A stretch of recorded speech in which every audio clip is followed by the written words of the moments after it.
This familiar tune comes from a classic chorus, one most every Wesleyan or Methodist has heard or sung while sharing Holy Communion. In the early 1950s, a young Methodist pastor, Richard Blanchard, was waiting on a couple who were coming in for premarital counseling session. They were already late, which meant that he would be late getting home, and so he was a bit annoyed about it. He announced to the church secretary that he'd wait 30 minutes and then would have no choice but to leave. Instead of sitting in his office frustrated over watching the clock, he went to a Sunday school classroom and began what he called doodling around on the piano. He said he jokingly told the secretary that he would just kill some time. You may remember Henry David Thoreau's brilliant observations about time when he said, "As if you could kill time without injuring eternity." He was saying, don't pretend we have control over something like time that is completely outside our grasp.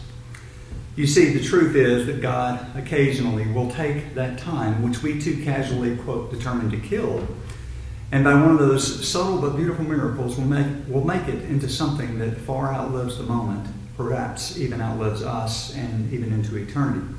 Dick Blanchard's willingness to be honest about his casual statements that evening, and yet his openness to listen for God's voice, brought about a song in his heart that would far outlive him. On that Sunday school piano, while he impatiently waited that evening, he wrote this song.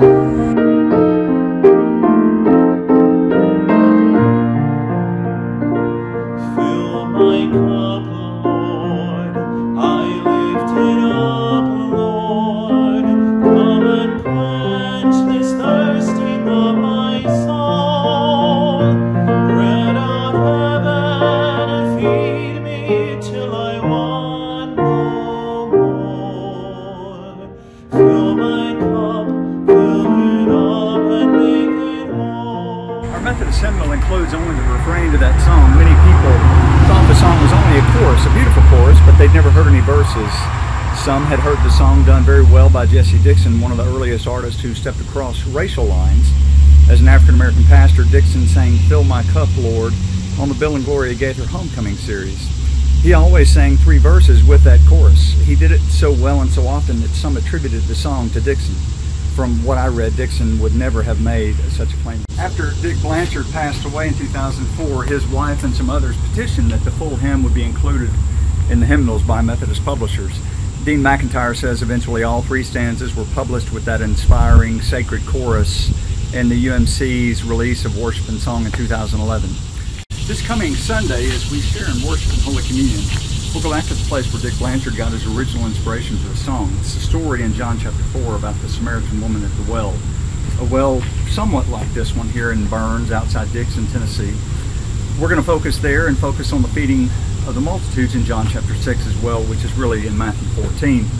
As we do those things and read the scriptures and pray the prayers and follow the liturgy into Holy Communion, we hope that these things will strike a chord as deep in you as God originally struck with Dick Blanchard on that day when he was just going to kill some time. Join us for worship.